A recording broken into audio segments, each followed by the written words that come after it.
नमस्कार मंडळी, मनपसंत कॉर्नरमध्ये आपलं स्वागत आहे. मी ही नवीन स्टीलची कढई घेतली. आता ही कशी निघाली ते नंतर सांगते. पण म्हटलं गोडाचं बनवायचं की तिखट बनवायचं असा विचार करत होते. मग म्हटलं काहीतरी हेल्दी ट्राय करूया. म्हणून स्टीलच्या कढईत मस्त थोडंसं तेल टाकलं, जिरं मोहरी टाकली, कांदा परतवला आणि हे भिजवलेले मूग आहे हे टाकून घेतले. छान असे परतून घ्यायचे. आपण मस्त मुगाचा चाट बनवूया. केवढं खायला एकदम छान लागतो आणि हेल्दी होईल. आणि नवीन कढाईचं उद्घाटन करायचं म्हटल्यावर काहीतरी हेल्दी करूनच झालं पाहिजे, म्हणून हा विचार केला. थोडंसं हिंग टाकलं आणि छान असं परतून घेतलं. हा लाल तिखट मसाला आहे, थोडासाच टाकला आहे.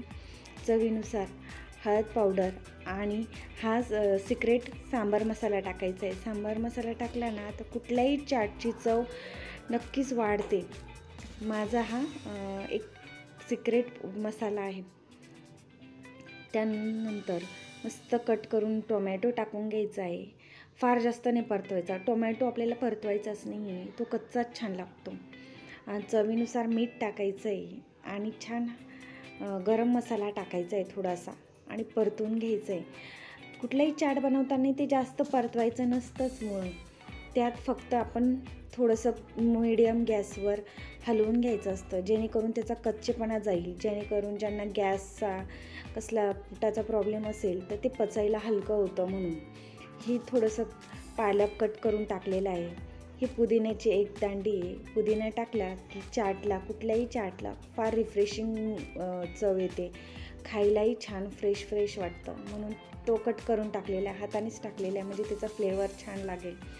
आणि थोडंसं परतून घेतलेलं आहे. बघा, झाला चाट रेडी. अगदी 10-15 मिनटात झटपट होणारा आणि खायलाही उत्तम लागतो. आपल्याकडे आमचूर पावडर आणि काळा मसाला असला किंवा चाट मसाला असला तर आपण तोही वरतून टाकू शकतो, पण मी नाही टाकला. आणि बघा, रेडी आहे आपलं मस्त मुगाचा चाट. खायलाही हेल्दी आणि नवीन कढाईचं उद्घाटनही मस्त झालं आहे. त्यामुळे असं मस्त चाट बनवायचा. हेल्दी खा, मस्त राहा. आणि आपली रेसिपी आवडल्यास लाईक, शेअर आणि सबस्क्राईब नक्की करा.